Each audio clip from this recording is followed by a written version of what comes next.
안녕하십니까.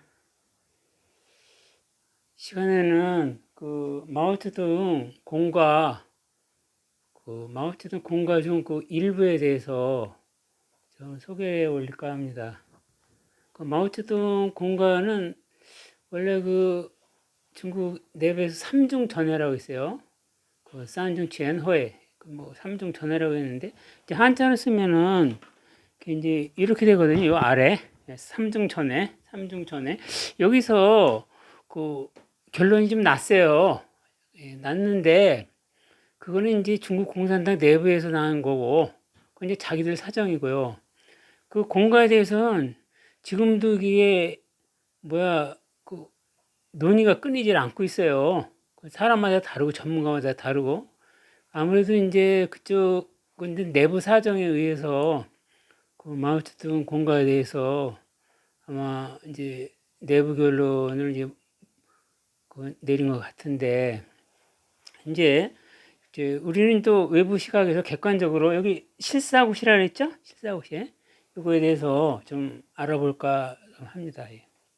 그리고 이제 왜 마오쩌둥 공과에 대해서 우리가 이제 살펴봐야 되냐면 너무 영향이 큰 거예요. 마오쩌둥 저기 물론 모택동 사상하고 물론 절기도 있지만 그 영향력이 그 어느 정도냐면은 중국의 그 한 전문가가 말이에요.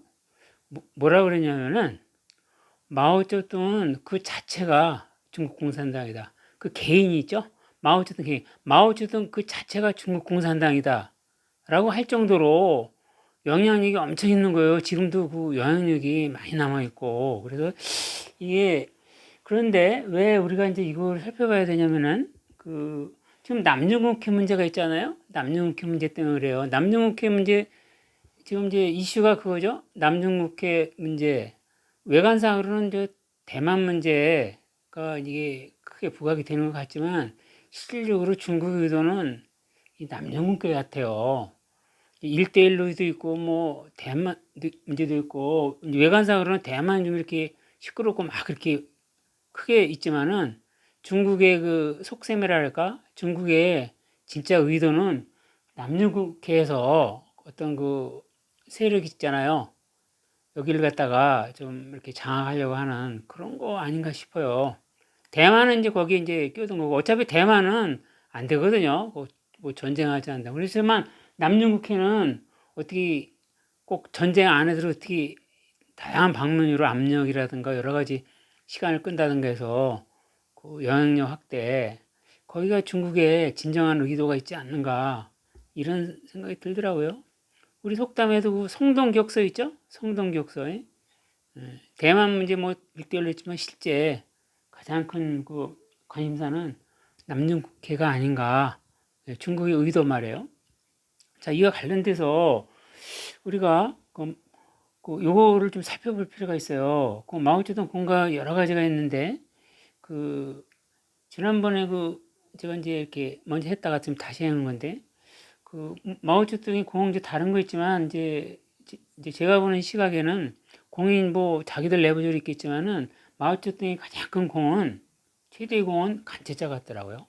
왜냐하면 이 간체자들이요 이게 이만저만한 문제가 아니에요. 근데 의아스러운 거는 또 중국 내부에서는 이게 아주 높게 평가하거나 뭐 이거에 대한 거론이 별로 약한 것 같더라고요. 그 의아스럽기도 하고 그러는데 왜 그러냐면은 이 간체자가 도입됨으로써 있잖아요. 문맹률이 확 떨어졌어요. 문맹률이. 이거 엄청난 사건이거든요. 원래 그 한자가 획이 너무 많잖아요. 그지? 그죠? 예, 획이 너무 많고. 그 다음에 획이 이제 간소화가 되니까, 여기도 지금 제가 간체자를 쓰는데, 간체자를 쓰면 편해요. 획수가 적으니까. 그러니까 속도가 빨라지죠. 그죠?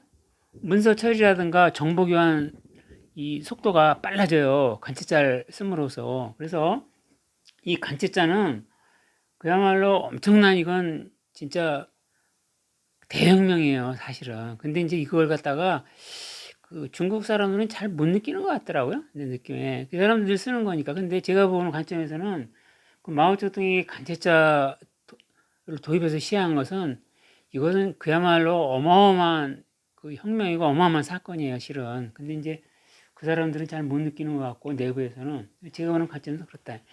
근데 또 마오쩌둥이 잘못된 것들이 꽤 있죠. 뭐 대학진 운동이라든가 또그 류샤오치, 펑떠화이 뭐 이런 사람들 또그뭐 큰 죄 지은 것도 없는데 말이에요. 그 사람들 억울하게 희생됐고 많이 있지만은 그것이 가장 잘못된 거 공자를 비판한 거다. 아니 공자에 무슨 죄가 있다고 비판했나? 이거 이제 이유에 대해서 제가 좀 살펴볼게요. 오히려 제 생각에는 공자를 비판할 것이 아니라 노자를 비판해야 되지 않았을까 이런 생각이 들어요. 노자 그 사상인 그 도덕경이라고 있는데 나중에 한번 소개해 드릴게요. 그 노자가 두 가지를 조금 실수한 것 같아요. 뭐냐면 그, 그 절학무 학문을 하지 않으면 근심이 없다 이건데 이거는 공자님 사상하고 정면 배치되죠. 공자님 배움을 장려했죠, 그죠?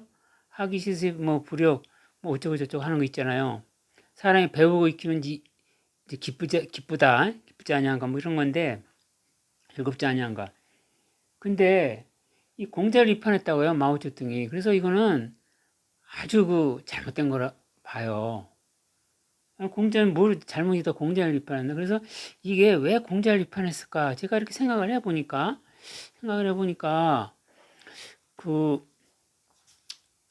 비린비공 있잖아요. 문화대혁명 때요. 문화대혁명 때 이제 구호가 이거거든요.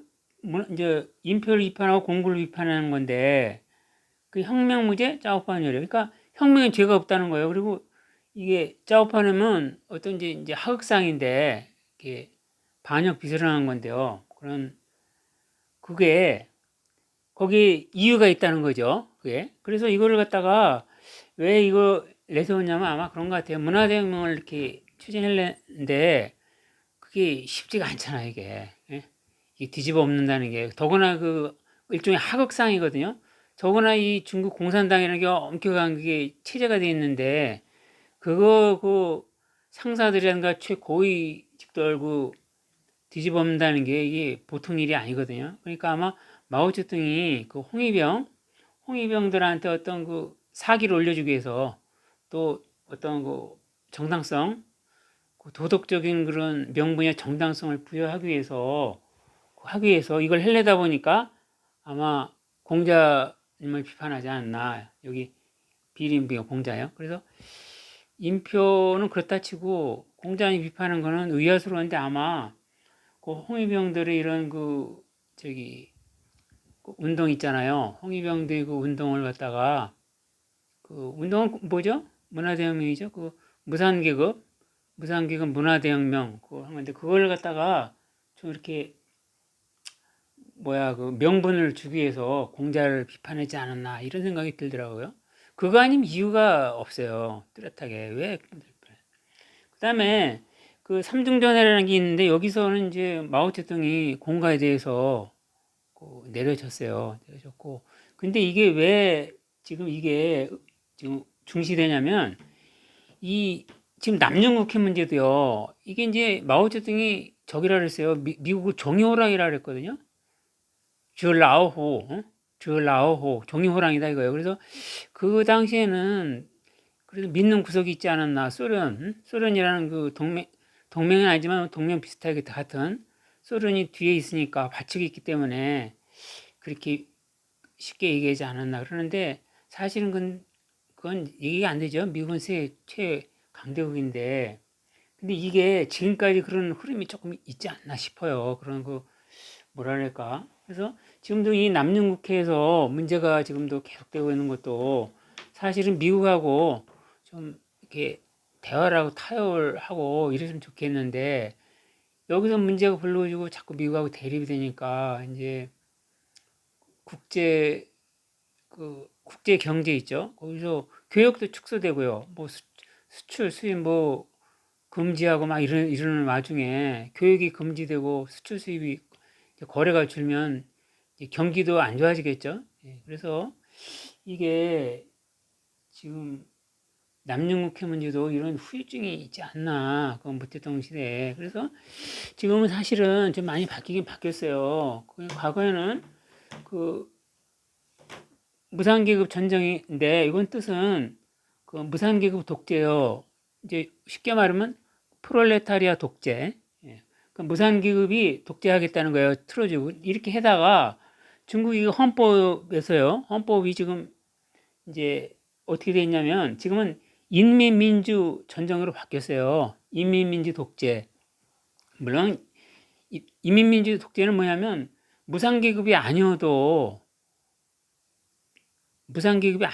된다는 거죠. 흰고양이 검은고양이 이런 식으로. 그러다 보니까 예를 들면 중국 공산당 가입도 그 자본가든 아니든 좌우간 그 무상계급이 아니어도 그 가입할 수 있게 되는 거죠. 그러니까 국민정당이 될 수 있는 거죠. 외관상은 국민정당이죠. 그렇지만서도 아직도 그 중국 공산당 당원이 되기 위해서는 제가 알고 있기로는 그렇게 쉬운 거는 아닌 걸로 알고 있어요. 예를 들면 뭐 저기 추천이 있다든가 아니면 또 공청단이라고 또 정시로 또 올라오는 거 있죠. 그 사람은 당연히 당원으로 가는 코스이고.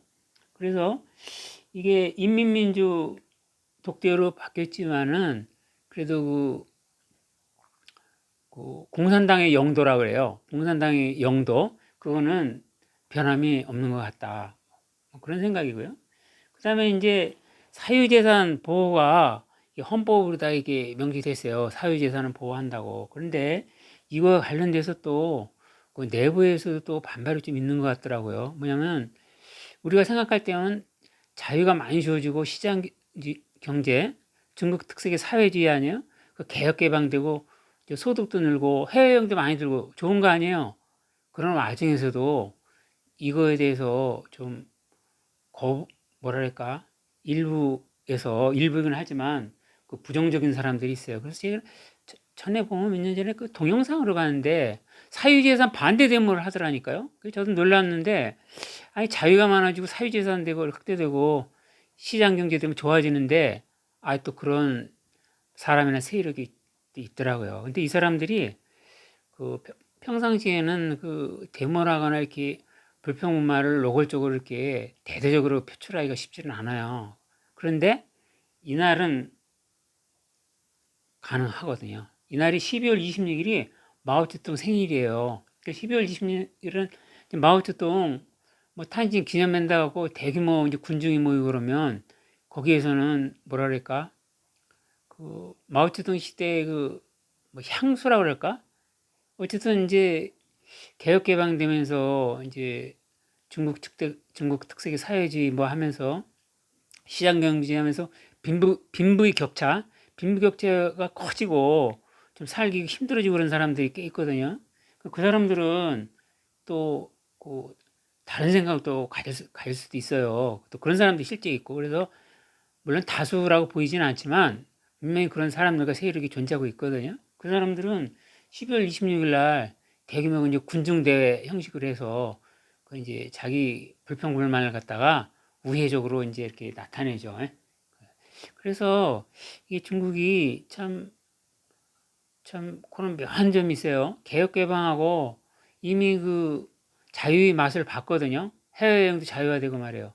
그런 와중에서도 조금 그런 게 있더라. 그래서 제가 우리하고 한국과 중국 국교 정상회의 중국에 갔을 때도 어렴풋이 그런 걸 좀 느꼈거든요. 택시를 타는데도 그 택시 기사가 그 부패 문제를 또 거론하는가 하면 또 어떤 그 아줌마들 이렇게 얘기 들어보면 또 약간의 그 과거에 대한 향수 이런 게 조금씩 보여요. 그래서 물론 다는 아니에요. 일부이긴 하지만 그런 측면이 있다. 그래서 그 참 마오쩌둥의 공과 이거에 대해서 얘기했는데 그게 지금까지 이 후유증이 지금까지 남아 있어가지고 좀 어렵지 않나. 개혁개방하고 자시장이 나하지만 그 시진핑 정권도 양쪽의 밸런스를 맞춰야 되잖아요. 그것이 좀 어려운 문제 아닌가 이런 생각이 들어요. 오늘은 마오쩌둥의 공과 정 일부에 대해서 살펴봤습니다. 최대의 공은 마오쩌둥 시대는 간체자다. 최대의 그 잘못은 공장을 비판한 거다. 물론 다른 것도 있어요. 근데 그 중에 일부이기 때문에 저는 이제 그렇게 보는 거고요. 자, 오늘 이것저것 좀 살펴봤는데요. 시청해 주셔서 감사합니다.